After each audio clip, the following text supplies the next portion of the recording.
Welcome back to our online classes. Today we are going to discuss our second chapter of class 9th, that is constitutional design in social science book. It is the part of political science chapter.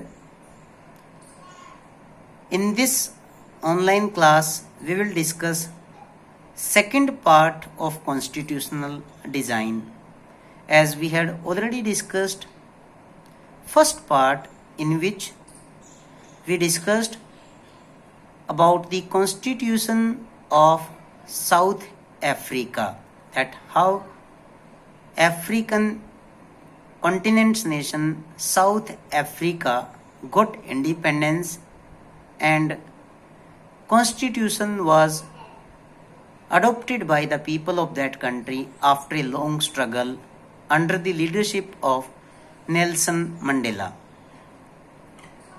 So in this slide we will start our journey of Indian constitution, that how Indian constitution came to an existence, who all struggled for the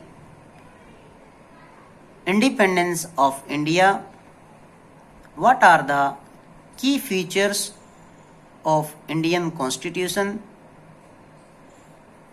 and how it is enforced. Coming to our next slide, that is what is preamble. First of all, before discussion of any constitution, we must understand about the preamble. Preamble refers to an introductory statement in a constitution which states the reasons and the guiding values of the constitution. It is generally called an introduction to the constitution.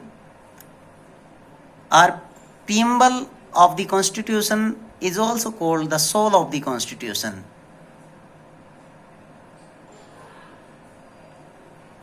Here is the preamble of Indian constitution, in which it is clearly mentioned that we, the people of India, having solemnly resolved to constitute India into a sovereign, socialist, democratic, secular republic, and to secure to all its citizens justice, social, economic, and political, liberty of thoughts, expressions, belief, faith, and worship, equality of status and of opportunity, and to promote among all of them fraternity, assuring the dignity of the individual and the unity and integrity of the nation. In our Constituent Assembly, this 26th day of November 1949, do hereby adopt, enact, and give to ourselves this Constitution. Meanwhile, in this preamble, all the key features, all the salient features of Indian constitution are mentioned. We will discuss about all these important terms one by one in the forthcoming slide. Coming to next, as we had already discussed in part 1 about the definition of constitution, that what is a constitution. First of all, we have to understand the meaning of the constitution, that what is constitution and why do we need a constitution. So a constitution of a country is a set of written rules. Here you can see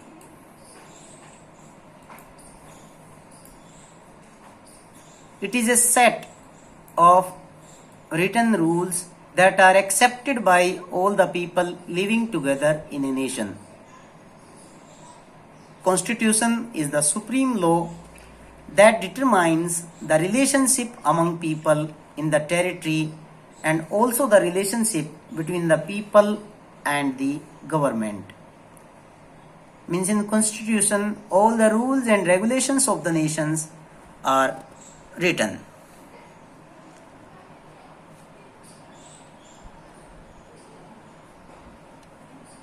Coming to our next slide, why do we need a constitution? What is the basic requirement of having constitution in a nation? Why do we need it? So you can see here that it generates a degree of trust and coordination among the different kinds of the people who live together in the country. It specifies how the government will be constituted and who will have power to take the decisions. It lays down limits on the powers of the government and tell us what is the right of the city, what are the rights of the citizens. It also expresses the aspirations of the people about creating a good society. Now coming to the path of the constitution, as we had already discussed in part 1 about the key feature, about the requirement of the constitution and the preamble and the definition of the constitution, we had already discussed in part 1. So in this part 2 video of the same chapter, the important thing is that how this constitution came in existence and what is the path. So let's start that first time in 1928, Pandit Motilal Nehru, father of Pandit Jawaharlal Nehru, and 8 other Congress leaders, means Motilal Nehru ji and other Congress leaders, because he was the member of the Indian National Congress and a famous leader of that time. So he drafted a constitution for India. As Indian people, they boycotted Simon Commission. So when they boycotted, at that time there was a demand for the constitution. So Pandit Motilal Nehru and other members, they drafted a constitution for the country, but this was not accepted by all the parties of the nation. The second step for the constitution, that was taken in 1931, the resolution at Karachi session, when Karachi session was held of Indian National Congress, that dwelt on how independent India's constitution should look like. At that time also there was a discussion about the Indian constitution and how it has to be. Third, in 1946, Cabinet Mission, when Cabinet Mission came to India after the Second World War, British government sent this commission for the solution of problems in India. It gave approval for the Constituent Assembly. Means Constituent Assembly's permissions were given by this Cabinet Mission. So this was the path of Indian Constitution, and the process of Indian Constitution started. So on the recommendations of Cabinet Mission, one Constituent Assembly was formed. The drafting of the document called the Constitution was done by the Assembly of elected representatives called the Constituent Assembly. Elections to the Constituent Assemblies were held in July 1946 in different parts of the nation, including Pakistan areas, because that was the part of India, and its first meeting was held on 9th of December 1946. Means on 9th of December 1946, first meeting of Indian Constitution was held. Here you can calculate, generally we say that our Indian Constitution was completed in 2 years, 11 months and 18 days. So here it started from 9th of December 1946 and completed on 26th of November 1949. The Constituent Assembly that wrote the Indian Constitution after the partition of India that had 299 members. The Assembly adopted a constitution on 26th of November.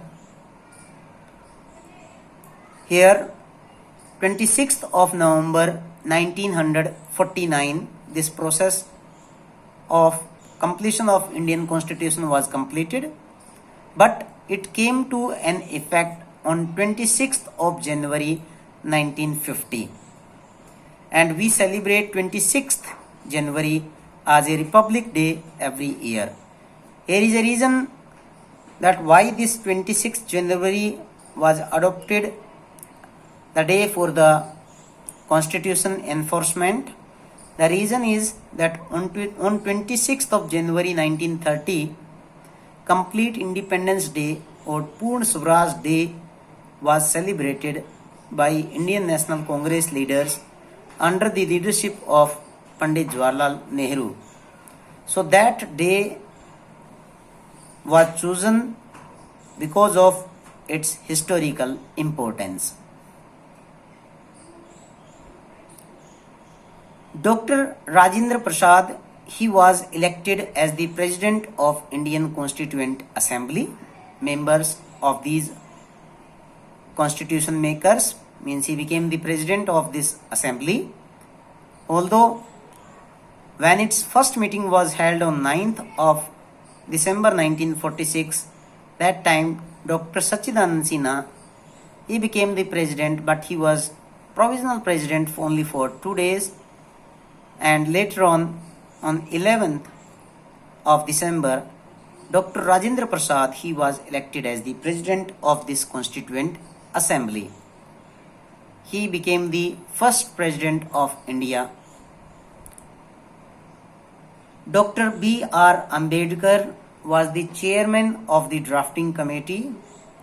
He played an important role in the drafting of Indian Constitution. Here, the Constituent Assembly debates and discussions. So as I discussed with you that a drafting committee chaired by Dr. B.R. Ambedkar prepared a draft constitution.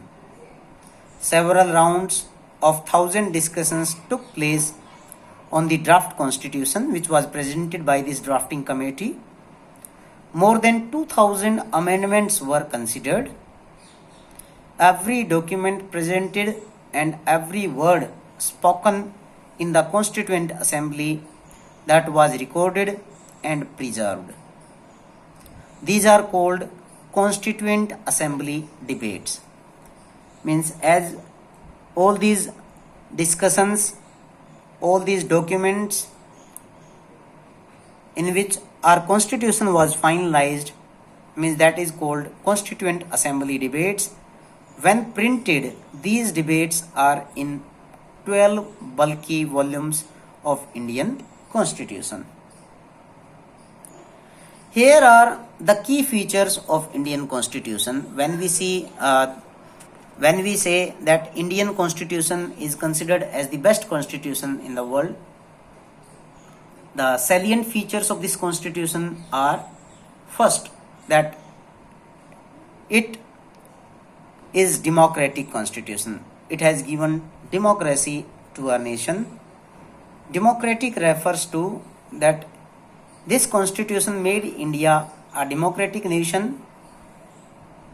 It means a form of the government where people enjoy political rights, they elect their rulers, hold them accountable. The government is run according to some basic rules. Meanwhile, this government is the government of the people, for the people and by the people, where supreme power rests in the hands of the people or the elected representatives of the people.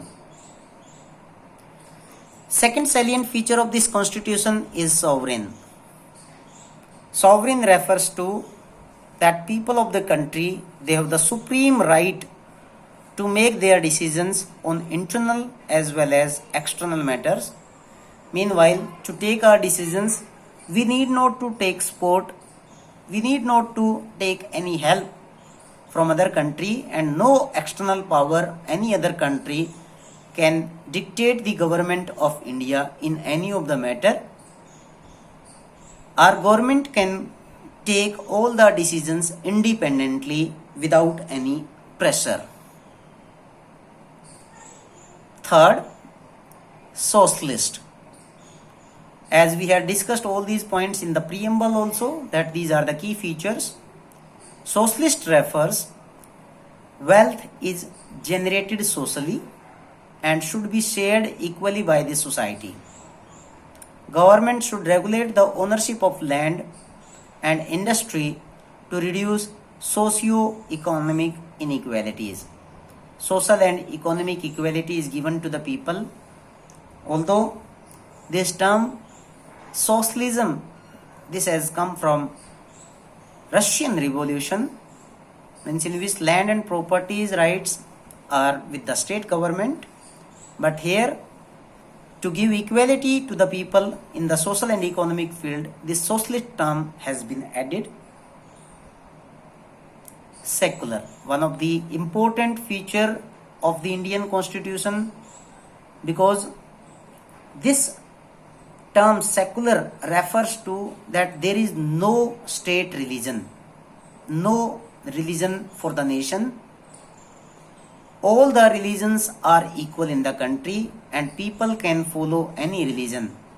Here it is, you can see that citizens, they have complete freedom to follow any religion. They can follow any of the religion. If they want to change their religion, they can even change their religion. There is no official religion of the country. As we had discussed that in some countries religions are officials, so in those countries people, those who are not of that same religion, they are facing problem like Sri Lanka. In Sri Lanka, Buddhism is considered as the official religion, and other people, Tamil and other peoples, means they are facing problem. Government treats all the religious beliefs and practices with equal respect. All the religions are given equal respect in this nation. Next is republic. As India is a republic nation, the meaning of republic is the head of the state. Head of the state, here it refers that the president of the state is an elected person and he or she is not having this hereditary position. In Britain, if you see the example that in that country there is queen, so that post of head of the nation is hereditary. So that country is a democratic nation but not a republic nation. Another feature of the constitution is justice. The citizen, they can't be discriminated on the ground of caste, religion, gender. Social equalities have to be reduced. Government should work for the welfare of the all, especially of all the disadvantaged groups. A right to equality, right to freedom, means these fundamental rights are given for the people for their justice, that they should not be discriminated as per our constitution, as per our laws. Means in Article 15 of fundamental rights, it is clearly mentioned that there is no discrimination on the basis of caste, religion, gender, creed, etc. Liberty, freedom. There are no unreasonable restrictions on the citizens in what they think. Means they are having freedom of their thoughts, freedom of their expressions, how they wish to express their thoughts, and the way they wish to follow up their thoughts in action. Liberty means that right to freedom is given to the people. That liberty is in the form of fundamental rights. In Article 19 to 22 of Indian Constitution, it is given. Another is equality. As we have discussed that equality means all people are considered equal before the law. The traditional social inequalities that have to be ended. The government should ensure equal opportunities to all the people. In our constitution, right to equality, that is one of the basic fundamental right from Article 14 to 18, which gives equality to all the people and abolition of the titles, inequality, except some education and doctrine. Fraternity refers to all of us should behave as if we are the members of the same family. That we are the member of the same family. No one should treat a fellow citizen or inferior to each other. All people are the part of this family. Now coming to important terms which are given in this chapter. One is clause, as it is the part of the Indian Constitution, because when we read Indian Constitution, we read it clause by clause. So clause refers to a distinct section of a document, means a part of the a part of any section in Indian Constitution.